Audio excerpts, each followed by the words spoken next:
E aí, pessoal?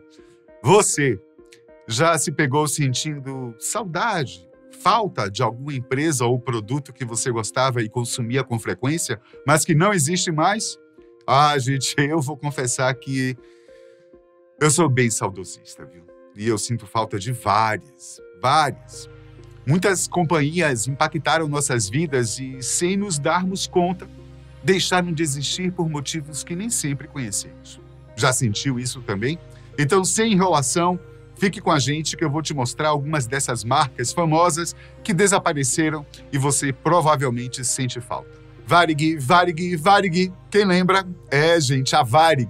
Viação Aérea Rio-Grandense foi, sem sombra de dúvidas, uma das maiores empresas de aviação que já existiu. Fundada em 1927 em Porto Alegre pelo alemão Otto Ernst Mayr, foi uma das pioneiras do Brasil no setor. Seu fundador foi aviador da Aviação Real Prussiana e veio para o Brasil em 1921, contratado por uma empresa alemã no Recife. Ele tentou fundar sua companhia nesta primeira cidade, depois no Rio de Janeiro, porém, só conseguiu o feito mesmo no sul do país. A empresa viveu seu auge entre os anos 1950 e 1980, se consolidando como uma das maiores companhias aéreas do mundo. Nessa época, a organização anexou diversos outros empreendimentos, se tornando um império de difícil competição para os concorrentes. Como era líder do mercado, a Varig inovou em diversos aspectos. Inaugurou rotas comerciais e tinha os melhores equipamentos e serviços, sendo sinônimo de qualidade, confiabilidade e segurança. No entanto, a partir dos anos 1990, a empresa passou por diversas crises que, aliadas à má administração, foram difíceis demais para superar. Houve o congelamento das tarifas aéreas nas décadas de 80 e 90, diversos investimentos em aeronaves modernas que não tiveram o retorno esperado ou necessário, a crise na aviação após o atentado às Torres Gêmeas em 2001. Após 15 anos apresentando balanços financeiros negativos, além de ter passado por 6 comandos administrativos em apenas 5 anos, a empresa finalmente entrou com um processo de recuperação judicial e foi vendida e anexada pela Gol Linhas Aéreas, deixando de existir oficialmente em 2006. Gente, o serviço de bordo da Varig era um luxo. Ricardo Eletro. Aqui, a história começa um pouco antes, com uma rede de lojas chamada Insinuante. Ela foi inaugurada no final dos anos 1950 como uma loja de calçados, mas rapidamente cresceu, se tornando uma varejista de móveis e eletrodomésticos, atuando em vários estados, com dezenas de lojas, principalmente no Nordeste do Brasil. No seu auge, as lojas Insinuante ganhou diversos prêmios e chegou a ter mais de 900 lojas espalhadas pelo país, com grandes artistas fazendo seus comerciais e contabilizando cerca de 20 milhões de clientes todos os meses. Esse cenário começou a mudar com o aparecimento da Ricardo Eletro e suas práticas de concorrência que desafiavam todas as empresas do segmento.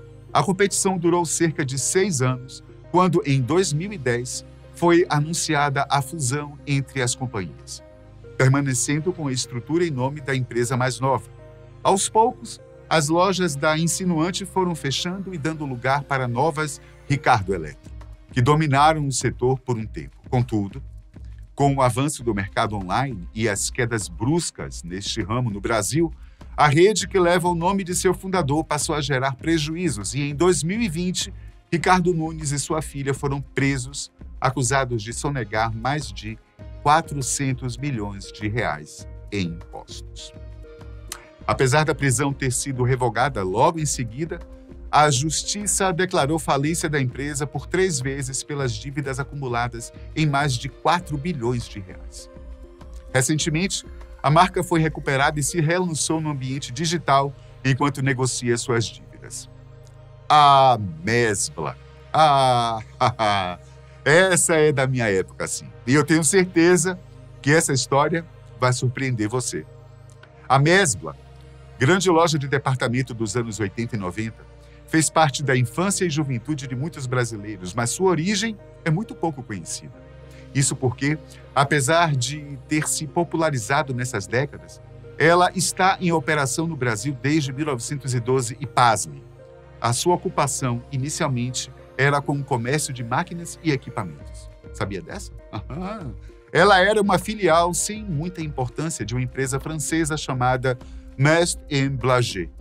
Alguns anos depois de iniciar suas atividades, ela se tornou uma firma autônoma e mais tarde, em 1939, teve seu nome alterado para desvincular sua origem francesa, já que o país europeu apoiava as atrocidades que estavam sendo praticadas pelos alemães. Depois de um concurso interno, o nome escolhido foi Mers Blanc, junção das primeiras sílabas da denominação original. Aos poucos, os negócios da companhia foram se expandindo, mas ela era muito criticada por sua falta de organização e planejamento, tendo catálogos e propagandas confusas e produtos dispersos sem estratégia nenhuma, misturando roupas e mercadorias de departamentos de casa junto com máquinas e equipamentos eletrônicos. Na década de 1980, a marca passou por uma reformulação, corrigiu boa parte dos problemas e se destacou no mercado nacional como uma das maiores lojas de departamento. Contudo, a falta de estratégia na importação de produtos e prestação de serviços, aliada às decisões demoradas por ter uma diretoria composta por mais de 40 pessoas, fez a firma acumular dívidas e perder notoriedade ao longo do tempo. Em O Último Suspiro, um polêmico empresário comprou 51% das ações da empresa na década de 90, mas seus métodos controversos associados aos problemas econômicos do país na época e as dívidas acumuladas fizeram a marca falir de forma definitiva em 1999. Em 2010, até houve uma tentativa de retornar ao mercado de forma online, mas a iniciativa foi frustrada em pouco tempo. Outra empresa que tem uma origem curiosa é a Ultralar. Famosa pelos seus comerciais, ela foi fundada por Ernesto Igel, austríaco naturalizado brasileiro, que foi um dos pioneiros no envasamento do gás GLP no botijão que conhecemos hoje. Ernesto lutou na Primeira Guerra Mundial e, depois do conflito, mudou-se para o Brasil com a esperança de melhores condições de vida.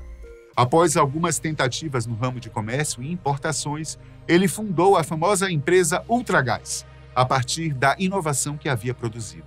Visando expandir seus negócios e difundir seu produto, que ainda era pouco conhecido, Igel criou o Grupo Ultra, usando o braço da Ultralar para produzir e comercializar fogões que utilizavam os seus botijões, trazendo o público para perto nas lojas e tirando dúvidas e receios dos clientes para facilitar as vendas.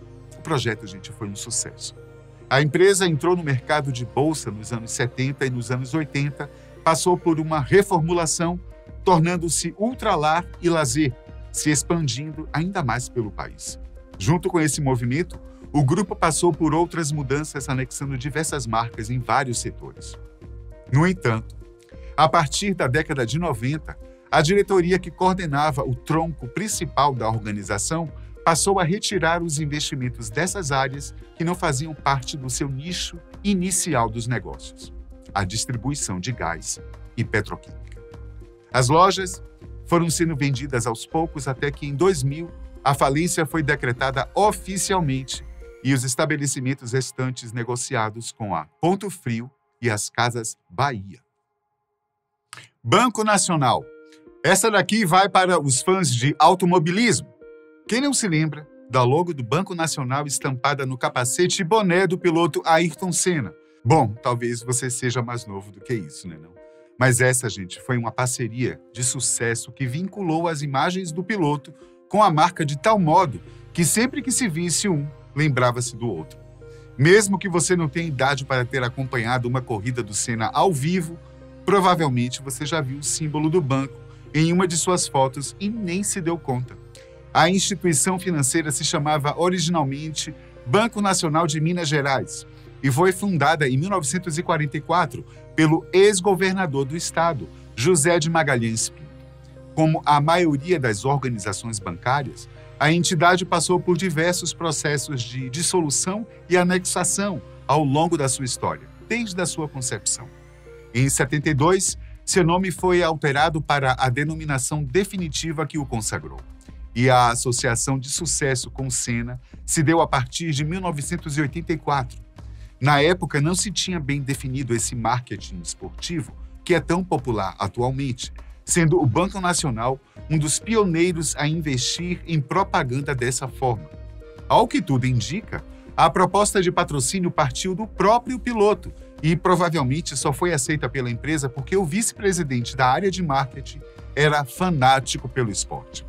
Mesmo com a parceria, o banco passou a ter problemas financeiros a partir de 1988, sendo investigado pelo Banco Central por práticas de contabilidade fictícia. Em 1995, um ano após a morte trágica do piloto, a instituição encerrou suas operações depois de uma revisão que levantou várias fraudes como contas fictícias e saldos maiores do que o valor do patrimônio líquido real da organização. Posteriormente, foi vendida ao Unibanco, que mais tarde foi incorporado pelo Itaú. E por falar em automobilismo, carros, como não citar a Gurgel, a maior tentativa de produção de carros nacionais já colocada em prática até hoje. Empresa que quase se tornou pioneira na fabricação de veículos elétricos no nosso mercado, o que não se concretizou, infelizmente, por falta de investimentos e recursos na época. Seu fundador, João Augusto Conrado do Amaral Gurgel, foi um engenheiro mecânico e eletricista formado pela Escola Politécnica de São Paulo. Em seu curso, ele já projetava um carro popular que atendesse às demandas do mercado brasileiro. Contudo, cedeu às pressões e barreiras impostas pela instituição e apresentou um modelo de guindaste para conseguir se formar. Mas seus objetivos não foram silenciados tão facilmente, não. Aos poucos, Gurgel foi produzindo pequenos carros, como karts, até ter maturidade em um projeto sólido o suficiente para ser lançado, o que ocorreu em 1969 com um modelo Ipanema. Foi um bugre com capota de lona feito de plástico reforçado e fibra de vidro, ainda usando componentes mecânicos de outras marcas como suspensão e motor da Volkswagen. A empresa fez bastante sucesso com a evolução deste modelo, se especializando no mercado off-road, esse estilo Jeep, sabe? Agradando inclusive os padrões do Exército Brasileiro, que fez encomendas de algumas frotas. Mas o sonho de Gurgel era realmente popularizar sua produção, atendendo às necessidades específicas do nosso país. Por isso mudou-se em 1973 para o interior de São Paulo, a fim de expandir os negócios. Nesse momento, vieram as tentativas de desenvolvimento do primeiro carro elétrico. Ao todo foram produzidos 27 protótipos, só que o modelo nunca chegou a ser comercializado em série. O carro pesava cerca de 460 quilos, sendo que 320 eram apenas de baterias. O peso excessivo, aliado à pouca potência e autonomia, não permitiram que o projeto avançasse. Ao longo dos anos, Gurgel projetou vários automóveis que caíram na graça do público, mas sempre foi difícil competir com o mercado internacional, que tinha mais recursos para se manter.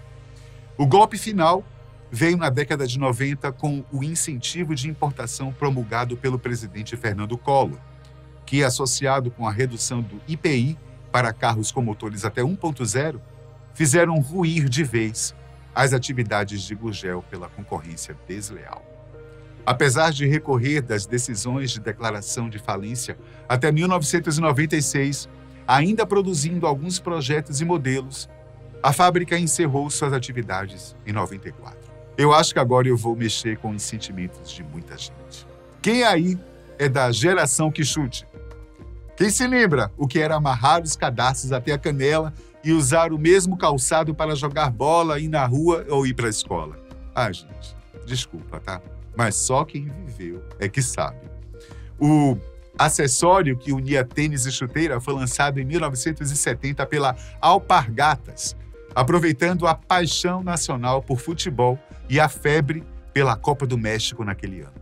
A seleção, que já era bicampeã, conquistou mais um título no campeonato, o que só impulsionou ainda mais as vendas e consagrou o amor ao esporte no país. Feito com material em lona e borracha extremamente resistentes, o solado tinha cravos e seu aspecto geral lembrava muito uma chuteira, que na época não era tão colorida como as de hoje não, tá? No auge da sua popularidade, o quichute vendia cerca de 9 milhões de pares por ano. Era como se pelo menos 10% da população comprasse pelo menos um par a cada 12 meses. O entusiasmo pelo calçado foi tanto que parecia fazer parte dos uniformes dos garotos dos anos 70 e 80, porque era difícil achar quem não usasse. Ironicamente, nos anos 90, teve até prefeitura que adotou o quichute como parte do uniforme dos garis da cidade. Gente, devido à sua resistência e durabilidade. O fenômeno, que se sustentou através de toda uma geração, foi se tornando menos popular na virada da década de 1990 para os anos 2000, provavelmente pelas mudanças naturais nos padrões de vestimenta e chegada de novas marcas e modelos esportivos que agradaram os jovens. Hoje em dia, o quichute já não é mais produzido, mas alguns exemplares são encontrados à venda na internet por valores muito acima do que eram vendidos antigamente. É relíquia, né, gente? Agora, uma marca especial para mim, tá? A Iopa. A Iopa, gente, foi uma empresa nacional de sorvetes muito conhecida, principalmente pelas crianças dos anos 1990, por ter produtos com personagens infantis famosos como o Mickey, o que acabou a popularizando entre a criançada. A marca foi adquirida pela gigante Nestlé em 1972, que introduziu no mercado linhas de sorvetes e picolés inéditos que são bastante conhecidos no nosso imaginário. A Iopa, gente, quando ela chegou lá em Salvador, eu me lembro que a gente foi no programa de Tia Nilma para fazer propaganda da Iopa que estava chegando lá, mas era uma tarefa da gincana da escola. Isso é só para o pessoal lá da Bahia, conhece, mais ou menos. Em 2000, pesquisas de mercado mostraram que, aos olhos dos consumidores, a marca Nestlé tinha mais força e era mais eficiente. Por isso, a partir do final deste ano, os produtos começaram a ser embalados com sua própria marca corporativa, tirando o nome Iopa de circulação. Colinos, quem não lembra? Outro exemplo de sucesso foi o creme dental Colinos, que até hoje, pelo menos por aqui, ainda é sinônimo de categoria do produto que ele representa. Esse fenômeno é conhecido como metonímia e é fruto de uma identidade visual forte, marketing eficiente e, claro, gente, qualidade. A Colinos surgiu nos Estados Unidos no início do século passado. Em 1917, foi trazida para o Brasil no início por importação.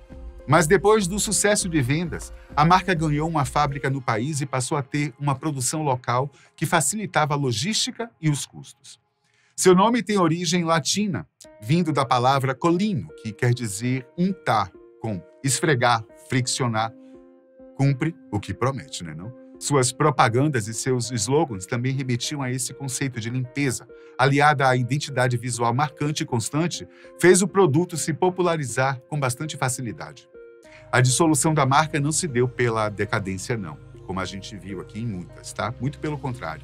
Ela foi comprada pela empresa americana Colgate-Palmolive em 1997 por pouco mais de $1 bilhão para manter a distribuição ao redor do mundo.